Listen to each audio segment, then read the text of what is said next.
Hey, bonjour tout le monde, c'est Ricky Maru, j'espère que vous allez bien. Aujourd'hui, une vidéo un peu spéciale.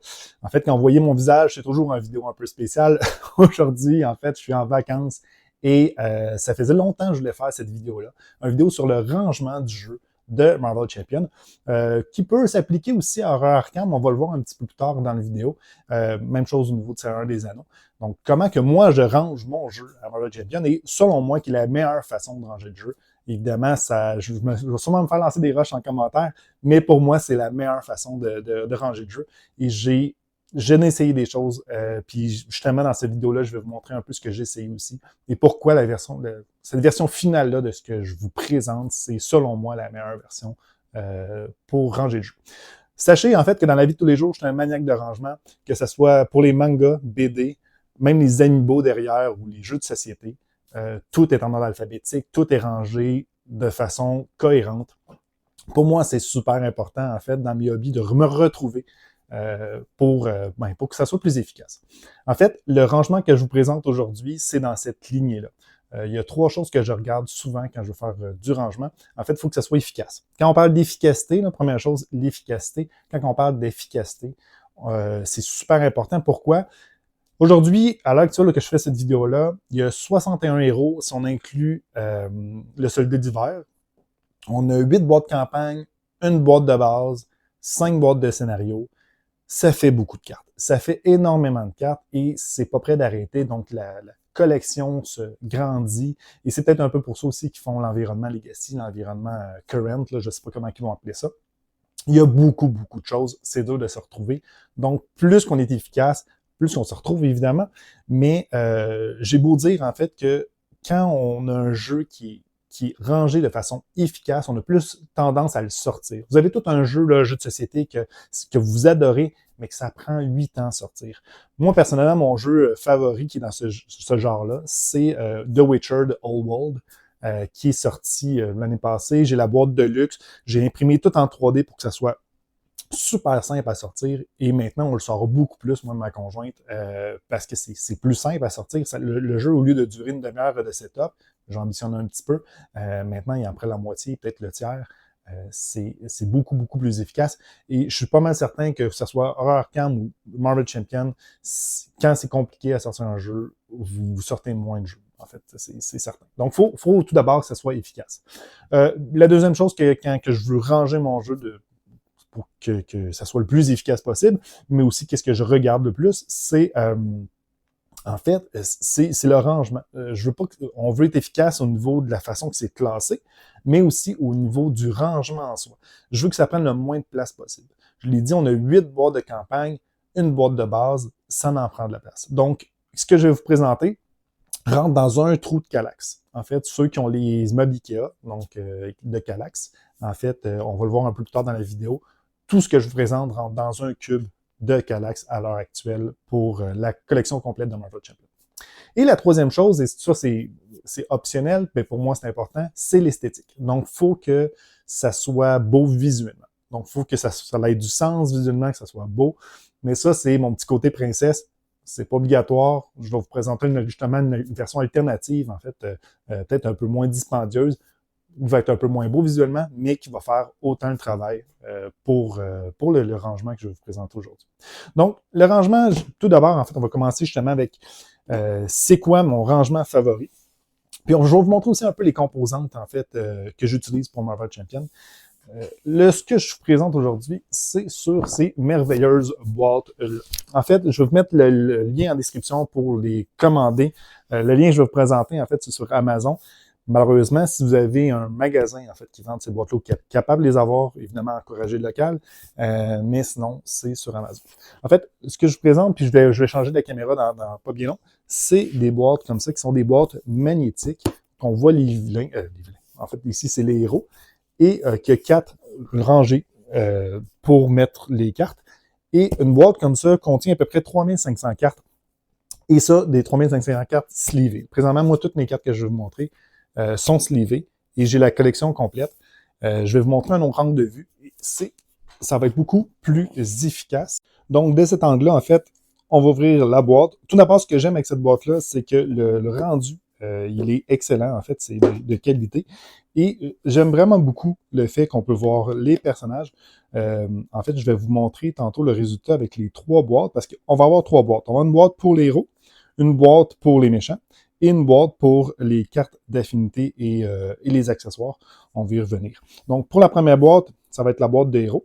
Donc, comme j'expliquais, ce que j'aime beaucoup au niveau du contenu, c'est la qualité, en fait, de la boîte. Ce que j'aime aussi, c'est magnétique. Donc, c'est facile à enlever, facile à remettre. Donc, déjà en partant, ça, c'est bien.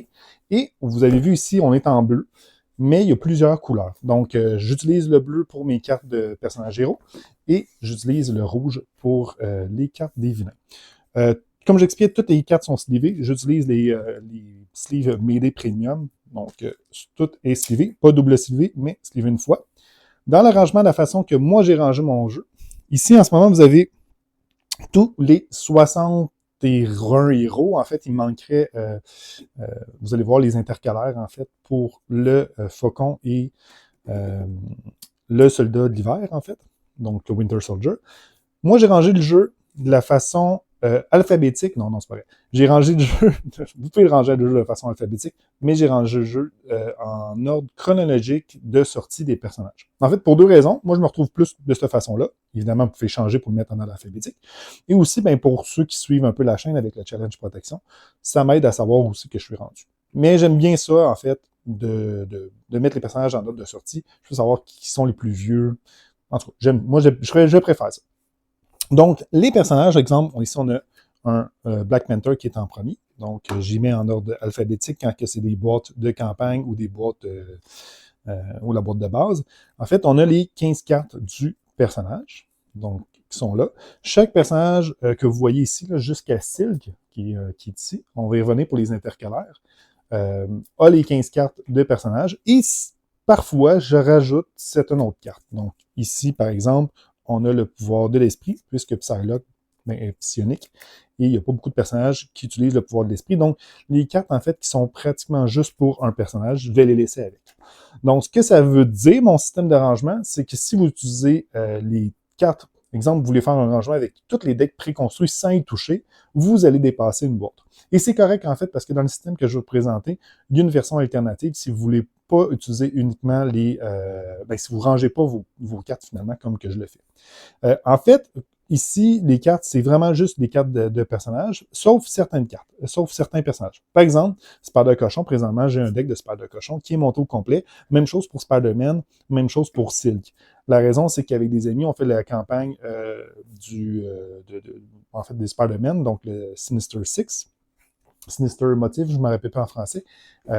Et présentement, on a les decks qui sont déjà construits. Même chose avec Diablo. Il y a un personnage que je joue beaucoup, l'un de mes personnages préférés. Il est monté, puisque j'adore jouer avec le Diablo, ça ne me tente pas de le défaire.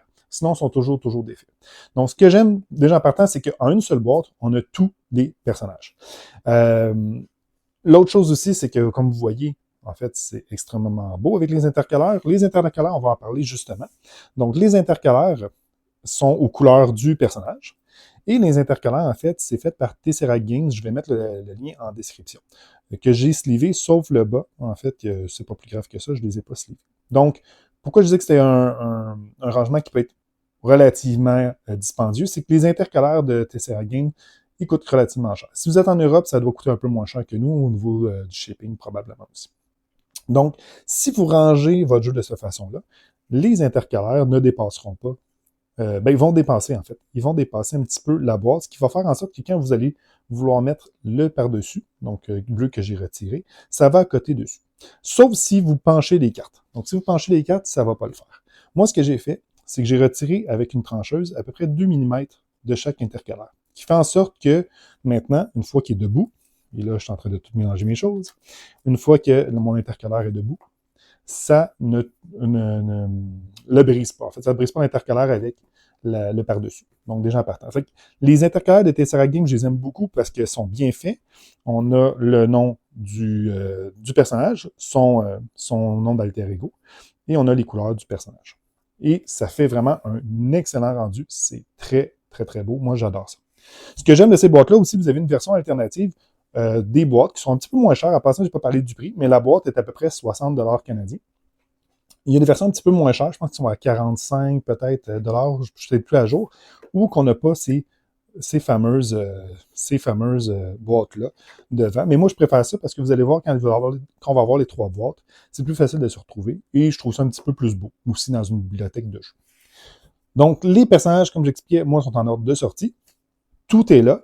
Et Tessera Games n'ont pas fait encore, parce que c'est pas fini, le pack de Shield. Donc, ce que j'ai fait, c'est que pour les héros qui n'ont pas encore sorti, j'ai pris les surplus, parce qu'ils donnent souvent des surplus comme ça, Tessera Games. Et bon, je fais des petits collants avec Maria Hill, Nick Fury, Shuri justement, et celle qui est ici. Donc, j'ai fait comme des versions en attendant, on va dire ça comme ça, pour, pour que je puisse mettre mes cartes. J'ai pas fait encore pour Falcon, donc le Faucon plutôt, le Faucon, et Winter Soldier, mais ça devrait s'en venir dans pas bien long. Donc la première boîte que je voulais vous montrer, en fait, c'est la boîte des héros. Et pour ceux qui vont utiliser, exemple, tous les decks préconstruits, vous allez avoir à peu près une rangée de plus. Une rangée ou deux de plus. Et c'est ce qu'on va voir dans la deuxième boîte, en fait. Donc, pour la deuxième boîte, c'est aussi une boîte bleue, puisque c'est des cartes de héros. En fait, ça va être des cartes d'affinité plutôt. Donc, boîte bleue. Les intercalaires, comme vous voyez, en fait, ne dépassent pas. Donc, de ce côté-là, il y a un petit bombage, mais c'est correct. Et j'ai décidé de mettre 2 cartes bleues pour dire que c'est des cartes d'affinité. Bon, peu importe, vous allez pouvoir changer comme vous voulez. Donc, boîte bleue, on retire le par-dessus. Et ici, nous avons, en fait, les cartes toutes en ordre croissant et alphabétique, par affinité. Donc, agressivité, commandement, justice, protection. Ici, je vais retirer ça. Donc, le petit truc de vie, je le mets par-dessus. Toutes les cartes basiques, les cartes pools. Et ici, on a les cartes rencontres des paquets d'héros. Donc, par exemple, si je prends la carte qui est ici, bien, l'intercalaire, c'est le tatou qui vient avec le pack Nova. C'est indiqué ici. C'est pour ça que j'aime beaucoup aussi ces intercalaires-là de Tessera Game, puisque ça dit aussi duquel set que ça vient. Donc, ça, je les ai mis ici parce que c'est en lien avec les héros et aussi parce que ça ne rentre pas dans la boîte de méchants que je vais vous présenter par la suite. Donc, agressivité, le A vient avant le C de commandement, justice avant le P de protection. Ça, c'est des petits stocks. Basique, ça vient après. Donc, bon, il y a une semi-logique. Si on y va, en fait, on va prendre le paquet de justice qui est juste ici. Au début, nous avons toutes les cartes qui coûtent même pas 0. Donc, de ce côté-là. Et c'est en ordre alphabétique. Hein, donc, détermination, ça vient avant la passion de la justice. Je considère le L avant, le pouvoir de la justice par la suite. Ensuite, on a les cartes 0. Donc les cartes coûtent 0. Donc, assommer les gardes de grande responsabilité, des yeux dans le ciel. Donc, toutes les cartes qui coûtent 0. Ensuite de ça, si on continue, on a des cartes qui coûtent 1, des cartes qui coûtent 2, des cartes qui coûtent 3, et ainsi de suite, 4 et notre Spidey qui coûte 5. Donc, toutes les cartes sont en ordre alphabétique, mais surtout par coup. J'ai décidé de ne pas les ranger, en fait, pas de faire du surclassement. De ne pas les ranger, par exemple, alliés, support, amélioration, parce qu'à un moment donné, vous allez avoir beaucoup d'intercalaires et, en fait, moi, j'ai décidé que c'était plus simple d'avoir 4 sections et de tout ranger. C'est plus facile, surtout si vous les mettez en ordre de coup. Après ça, ça vous appartient. Évidemment, moi, c'est la façon que je range mes cartes que je vous présente aujourd'hui. Donc, c'est la même chose dans chacune des affinités. Même chose pour Pool. Ici, je vous les ai montrés. Cette petite portion-là, que je vais juste devancer comme ça, vous allez pouvoir voir, ce sont mon petit setup quand je joue en solo. En fait, quand je joue en solo, et là, je vais peut-être retirer ça, ça va aller mieux. Ça vient, en fait, j'utilise ces affaires-là. Donc, depuis le dernier vidéo avec Hulk, j'utilise les jetons Exhaust et Ready. Le petit paquet qui est ici, en fait, c'est le paquet Expert et Standard 3, que je mets de côté puisque je l'utilise souvent. Par contre, dans la prochaine boîte que je vais vous montrer, vous allez avoir une section, évidemment, pour les classer. Et ici, j'ai 10 dés de chaque couleur. Donc, j'ai 10 dés verts pour tous les jetons génériques, rouge pour les dégâts, bleu pour la manigance, puisque si on prend un personnage, en fait, un héros, pour contrer, c'est la couleur bleue. On a ici le truc de vie. On ne voit pas beaucoup, mais vous avez le jeton premier joueur et tous les jetons d'accélération. Et de côté, en fait, j'ai tous les états tenaces, sonnés et désorientés. Cette petite boîte-là, vous pouvez la faire vous-même, mais moi, je l'ai imprimée 3D. J'ai pris une petite boîte standard que j'ai trouvée, où j'ai monté. me rappelle plus si je l'ai trouvé ou je l'ai monté celle-là, mais je pense que oui, je l'avais trouvé, mais j'ai changé la grandeur. Bref, et je l'ai imprimé, tout simplement. Donc, c'est une petite boîte que je peux sortir quand je joue en solo. Puis quand j'ai terminé, aussi simple, je range ça ici, si je veux les conserver, je mets ici. Et pour ça ici, je mets ça de côté. Merci, bonsoir. Le paquet, pas le paquet, mais le truc de vie pour le méchant, il est ici. Et comme vous voyez, j'ai encore de l'espace, donc ici et ici, pour des prochaines extensions.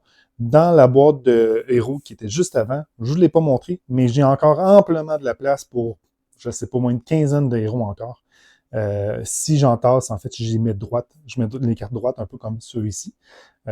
J'ai encore beaucoup de place. Donc, la boîte de héros, la boîte des affinités, j'ai encore amplement de la place pour au moins un an, peut-être même 2 ans encore. On verra. Non, peut-être pas 2 ans, j'ambitionne, mais pour un an facile. Pour les prochaines cartes. Donc, la troisième boîte que je vais vous montrer, en fait, ça va être la boîte des méchants. Donc, la dernière, ou plutôt l'avant-dernière, vous allez comprendre par la suite, c'est la boîte, en fait, des méchants. La boîte des méchants, même chose, sauf qu'elle est rouge pour les méchants, et j'ai mis les méchants devant. J'ai mis les stades 1, vu que je joue en expert, j'ai pas besoin de les sortir. Bref, on va voir ça à l'instant. On retire ça ici. Ça, c'est la petite affaire de campagne qui vient avec le shield. Donc, c'est nouveau. Ceux qui ne l'ont pas reçu, en fait, vous allez avoir un petit paquet de sleeves de cartes de même. En tout cas, je les ai laissés de côté. Donc, de ce côté. Ici, vous voyez, c'est un petit peu plus condensé pour les méchants. Je les ai mis en ordre de sortie. Donc, dans l'ordre d'apparition. Donc, vous allez avoir au début, et je vais faire ça comme ça pour que ça soit plus simple à regarder. Vous allez avoir, en fait, les cartes standard, standard 2, standard 3. Ensuite, expert, expert 2. Et le paquet de Deadpool. Le paquet de Deadpool, en fait, présentement, il est dans le paquet pool. Quoique, j'avoue, j'aurais pu le mettre dans le paquet pool. L'autre côté, je vais peut-être faire un petit changement. Ensuite, sont en ordre de sortie Rhino, Tla, Ultron. Et ce qui est le fun avec les intercalaires de Tesseract Games, c'est qu'ils font aussi des extensions pour les paquets de rencontres de la boîte. Donc ici, ils vont dire la boîte de base avec l'alerte à la bombe. Donc, on a le maître du mal, civil attaqué. On a les légions d'Hydra, le siège de l'Apocalypse. Et ensuite, on continue. Premier pack de scénario, le bouffon vert. Ensuite, on a toutes ces cartes rencontres. Et ensuite, on a des démolisseurs, Crossbone. Donc ça, c'est le paquet de crâne rouge avec les cartes. Kang. Ensuite, la merveilleuse campagne de convoitise galactique. Donc, Kitty, collectionneur, etc. Ronan. Ensuite, on a les cartes rencontres, le marché, le manoir d'ébène, on part avec la deuxième, et etc., etc., etc. Ou etc., peu importe où vous venez où, etc., c'est au Québec, etc., en France, peu importe. Donc, vous voyez, en fait, le système de rangement. Comme vous pouvez le voir aussi, avec le paquet Shield, je ne les ai pas reçus encore, donc je me suis fait des intercalaires maison pour l'instant, avec les surplus de Tesseract Games qui donnent. Donc, pour l'instant, ça rentre jusqu'au barreau. Actuellement, c'est un super bon système pour cette boîte-là. Par contre, je ne vous cacherai pas que j'ai plus beaucoup de place. Donc, il me reste à peu près, j'ai 2 doigts ici, il me reste plus grand place. Donc, pour les prochains, en fait, le prochain pack qui vont faire des scénarios qui risquent d'être Galactus, probablement. Il y a des spoilers pour Galactus. Probablement que j'aurais pas assez de place. Donc, il y a des bonnes chances que je me procure une 4e boîte. De toute façon, tout est pas mal collé. Maintenant, j'ai encore un petit peu de jeu. Mais ça risque d'être une 4e boîte de toute façon. Et le jeu n'est pas prêt de mourir, donc la 4e boîte sera pas de refus. Et la 4e boîte, je vais pouvoir la mettre dans un calac. Je vais vous montrer, en fait, la façon que je vais ranger ça en instant. Mais ça vous donne un peu un aperçu pour les méchants. Et évidemment, vous pouvez personnaliser comme vous voulez, les mettre en ordre alphabétique, etc. Mais je trouve que c'est beaucoup plus pratique de les mettre par ordre de sortie, d'ordre d'apparition. La dernière boîte que je veux vous montrer, c'est une boîte de transport. En fait, c'est la boîte que j'utilise quand je vais chez des amis jouer à multijoueur et je ne suis pas obligé d'apporter, évidemment, les 3 autres boîtes que je vous ai montrées précédemment. Donc, j'ai utilisé, en fait, par goût personnel, la boîte de Sinistre Motivation parce que c'est la première campagne que j'ai fait et c'est surtout parce que la boîte, je la trouve super belle et qu'on a un de mes personnages préférés, en fait. Et toutes les Sinister Six, je les adore. Donc, évidemment, j'ai décidé de conserver cette boîte-là. Donc, en ouvrant la boîte, nous avons en ordre de sortie les 5 packs scénarios. Ça, je les ai conservés. Tout le reste des paquets héros, je m'en suis débarrassé. Ça prend de la place pour rien. J'ai retiré ça. Ensuite, nous avons les 8 livrets donc des modes campagne. Donc, le dernier, en fait, qui est mal placé. Ils sont en ordre avec la boîte du Shield. Donc, ils sont tous là, sur ce côté-là. Ensuite, j'ai gardé la boîte et j'ai imprimé avec une imprimante 3D des séparateurs. Donc, c'est une boîte de rangement, une boîte de transport. Ici, nous avons 4 gros emplacements pour les héros, si j'ai besoin d'en apporter 4. Mais avec des amis, notre 4e joueur a le jeu. Donc, habituellement, j'ai besoin de créer 3 decks de héros. L'autre, j'en ai pas besoin. Et ici, souvent, je vais mettre les cartes du méchant. Donc, c'est moi qui vais apporter les cartes du méchant. Ici, on a les vieux tokens, donc que j'utilise plus. Des dés à profusion, donc de plusieurs couleurs. Et on a les 3 autres trucs de vie. Et ici, ce que nous avons, c'est les trucs de joueurs. Et ça, c'est des gros sleeves pour si jamais il y a des prochains vilains. En fait, je vais sûrement m'en débarrasser, mais des prochaines cartes qui seront un petit peu plus grosses. Donc, j'ai gardé quelques sleeves supplémentaires. Souvent aussi, je vais prendre des sleeves comme ça ici et je vais en mettre, en fait, je vais le laisser ici, des sleeves supplémentaires au cas où il y en a qui déchirent ou quoi que ce soit. Donc, on a toujours des sleeves de plus. Donc, petite boîte de rangement, je n'ai conservé une et vous allez voir, ça rentre quand même dans le Kallax et ça se range super bien. On a encore de la place, comme vous voyez, pour les prochaines boîtes de campagne. Donc, c'est parfait. Donc, voici le meuble Kallax, en fait, un de mes meubles pour des jeux de société, surtout les jeux solo. Là. C'est pour ça que vous voyez Final Girl, Seigneur des Anneaux, Horror Arkham. Au pire, je reculerai la caméra tantôt. De toute façon, il va falloir que je vous montre quelque chose d'autre. Mais pour qu'est-ce qui est Marvel Champion, comme vous voyez, tout rentre dans un emplacement de Kallax. Nous avons la boîte de rangement, comme j'expliquais, de transport, et les 3 autres boîtes derrière. Si je veux les reculer ou les sortir, je peux faire ça tout simplement. J'ai les feuillets de règlement de jeu, que je ne sais pas pourquoi je garde ça. Mais pour l'instant, je les conserve, même si ça ne sert absolument à rien, vu que les règles ne sont pas à jour. Et si on recule un peu, donc au niveau de la caméra, j'ai une petite table à gauche, qui est une ville Lego en progression. On va dire ça comme ça. Mais j'ai encore de la place. Je vais descendre un peu. Et je peux mettre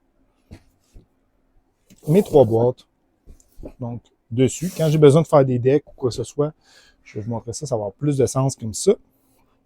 J'ai mes 3 boîtes, en fait, qui rentrent sur ma petite table. Je peux sortir les choses, les ranger. Donc ça, c'est pratique. Et j'expliquais tantôt que ce mode de rangement-là fonctionnait aussi, évidemment, pour les autres JCE. Je l'ai fait la même chose pour ceux qui jouent à Horror Arkham. Là, vous allez voir, en fait, j'ai fait la même chose pour Horror Arkham, que j'ai personnalisé un petit peu. Donc, ici, en fait, je vais monter le trépied. Ici, en fait, vous avez le contenu d'Horror Arkham, tout ce qui est jetons, etc. Ici, vous avez les boîtes campagne. Ce que j'ai fait, c'est que j'ai pris les boîtes de base, que j'ai coupé les côtés, et je les ai rentrées justement devant. Ça fait un super beau rendu. J'adore ça. Pour vrai, ça, c'est parfait. Et ils sont en ordre de sortie. Et on a ici la dernière extension de la cité engloutie avec le festin de Hemlock. J'ai pas beaucoup joué à Horror Arkham en passant. J'ai tout, puis j'ai juste fait le mode campagne de la boîte principale. Donc, bref, c'est un petit peu ridicule mon affaire. On a les paquets, en fait, par couleur. Toutes les cartes, en fait, orange, toutes les cartes bleues, toutes les cartes mauves, toutes les cartes rouges, les cartes vertes, les cartes basiques et les faiblesses. Je connais pas assez Arkham pour dire le bleu, c'est les fusils, je me rappelle plus. Je vais me faire lancer des roches, mais c'est pas grave, ça va s'en venir éventuellement. Je vais me mettre à Arkham. Donc, tout est là. Même chose, là, si vous aimez les jeux de solo, tout mon rangement de Aeonzen en français est sorti avec qui est sorti, en fait, jusqu'à maintenant. Et là, j'ai aussi des petites boîtes comme ça, le stock de Final Girl. Donc, tout est là pour que ça soit facile à sortir et pouvoir jouer rapidement en solo et pouvoir ranger facilement pour passer à un autre jeu. Donc, c'est l'idéal. C'est mon petit style de rangement. Mais ce que je voulais vous montrer vraiment, c'est tout rentre, en fait, dans... Juste mettre ça comme il faut. Parfait. Donc, tout rentre, en fait, ici. Et j'ai encore un petit peu de place pour mettre un autre boîte de Marvel Champion si jamais ça réarrive. Donc, ça, c'était la version dispendieuse, ultime, en fait, de rangement Marvel Champion. Si jamais vous voulez quelque chose d'efficace, mais à plus petit budget. Évidemment, pour tout ce qui est intercalaire, vous pouvez les faire vous-même avec des cartons blancs. Ça fait amplement le travail. En fait, quand j'ai commencé, c'est comme ça que j'avais rangé mon jeu. Comme la plupart d'entre vous, je suis pas mal sûr, j'imagine. Pour les boîtes, en fait, les boîtes magnétiques. Si jamais vous voulez quelque chose de moins dispendieux, ce que je vous conseille, c'est des boîtes de pizza. On appelle ça des boîtes de pizza, nous, ici. C'est des boîtes de rangement comme ça, ultra pro. Il y a à peu près, ils disent 3200 cartes, mais je suis pas mal certain qu'il y a plus de cartes qui rentrent que ça. En fait, je vais ressortir le dessus. Et vous avez 4 rangées. La boîte est un petit peu plus longue. Vous avez 4 rangées aussi. Et ça, une boîte comme ça, en carton, ça se trouve à peu près à 5-6 $ canadiens pour une boîte comme ça. Donc, c'est une des versions alternatives, moins dispendieuses pour ranger le jeu. L'avantage de ces boîtes-là, en fait, il y en a deux. Ils rentrent quand même dans les Kallax. Sauf que, vous allez voir, c'est très, très serré. Ils sont un petit peu plus larges, ils sont plus longues aussi. Ça, c'est un avantage. En fait, c'est le deuxième avantage, c'est qu'ils sont plus longues. Et je crois que la hauteur est mieux. Je me rappelle plus, mais sinon, vu qu'ils sont plus longs, vous pouvez descendre vos intercalaires de Tesseract si jamais vous commencez par les intercalaires, si jamais vous voulez les acheter. Sinon, bien évidemment, si c'est les vôtres maisons, vous allez juste les rétrécir et ils vont rentrer amplement. Les cartes slivées, ils ne dépassent pas, ça, il n'y a aucun problème. Fait que ça, c'est la version alternative si jamais vous voulez quelque chose de moins beau, mais qui fonctionne amplement, en fait. Finalement, la dernière chose que je veux vous parler, c'est une chose à éviter. Avec le temps, que ce soit avec Magic ou avec d'autres jeux, je me suis rendu compte qu'il y a des méthodes en fait de rangement qui n'étaient pas adéquates, tout dépendant du style de jeu. Il y en a qui ça fonctionnait avec d'autres styles de jeu. Et une des méthodes de rangement qui ne fonctionne pas pour moi avec Marvel Champions sont les fameux cartables. En fait, je sais que probablement d'entre vous, vous utilisez beaucoup les cartables. Moi, je l'utilise, en fait, les cartables, comme vous voyez, je l'utilise un, par exemple, pour Magic, que je mets tout en ordre alphabétique, les bulks, comme ça, si jamais j'ai besoin de chercher quelque chose, sont dans les cartables. Mais ce que j'aime pas avec les cartables, c'est que justement, la plupart du temps, pour être efficace, on va vouloir mettre les cartes en ordre alphabétique. Et avec des nouvelles sorties, il faut toujours changer les cartes de place. Ça, j'aime pas ça. J'aime pas la manipulation aussi de sortir des petits feuillets comme ça. Les gens partant, ça, j'aime pas ça. Quand les cartes sont doublement slivées, ou sont slivées plutôt, j'haïs ça. Ce que j'aime pas au niveau des cartables aussi, c'est que, en fait, vous allez avoir un cartable par couleur, généralement. Donc, au niveau de l'efficacité, vous allez dire, ah, c'est parfait, c'est super efficace. Mais moi, ce que j'aime de ma méthode, c'est que tout est là. Donc, si j'ai besoin de chercher des cartes basiques avec une carte de couleur, tout est là. J'ai pas besoin de sortir 3-4 cartables. Donc, je trouve qu'au niveau des cartables, c'est pas efficace non plus. Et ce que j'aime pas au niveau des cartables, ben, en fait, c'est au final, au niveau du coût, vous n'allez pas être plus gagnant. Parce qu'acheter des feuillets comme ça, plus le cartable, ça va vous coûter à peu près la moitié du prix, peut-être, que la boîte magnétique. Donc, au final, vous n'allez pas tant gagnant, surtout qu'au niveau des cartables, vous allez devoir en acheter peut-être 4, 5, vu qu'il y a 4 couleurs, peut-être les cartes des héros, je ne sais pas comment vous rangez ça, mais au final, vous allez avoir plein de cartables de couleurs et vous allez devoir les sortir tout le temps. En tout cas, personnellement, moi, je trouve que c'est pas super efficace. Au niveau du prix, on n'est pas très, très gagnant là, au niveau de côté prix, côté efficacité. Et c'est ce qui met fin à cette vidéo. J'espère que vous avez aimé ma méthode d'arrangement. Peut-être que ça va en fait inspirer quelques personnes à changer leur méthode d'arrangement pour être plus efficace. Dites-moi en commentaire si vous utilisez quelque chose de similaire. Si jamais vous avez des trucs pour améliorer même ma méthode d'arrangement. Si jamais vous n'êtes pas d'accord, je suis encore plus curieux de savoir pourquoi. Dites-moi surtout pourquoi vous n'êtes pas d'accord avec ma méthode d'arrangement. Sinon, pour ceux qui ne sont pas abonnés à la chaîne, abonnez-vous, on fait du contenu à chaque semaine. En fait, sur la chaîne, principalement actuellement, j'ai une série qui s'appelle le Challenge Protection, qu'on joue chacun des personnages, en fait, dans leur ordre d'apparition, contre tous les méchants en ordre d'apparition, et ça uniquement en protection pour montrer, en fait, que la protection, c'est amusant, et voir, en fait, des nouveaux decks, peut-être, ou des personnages qu'on verrait pas souvent en protection, mais là, on va essayer des choses en protection, donc ça, c'est vraiment bien. On est rendu, au moment que je fais cette vidéo-là, à peu près à 190 abonnés. Donc, si vous n'êtes pas abonné, en fait, à partir de chaque 100 abonnés, je fais une vidéo qui s'appelle « Au-delà du jeu », que vous pouvez trouver, en fait, dans la description. Je vais mettre le lien vers le premier vidéo qui était avec Aaron Hart. Donc, le but, en fait, c'est de voir les cartes dans une autre perspective, une perspective de comic book, une perspective, en fait, de où est-ce qui viennent les cartes, c'est quoi l'origine des cartes. Donc, pas l'origine du personnage, mais l'origine vraiment du visuel des cartes.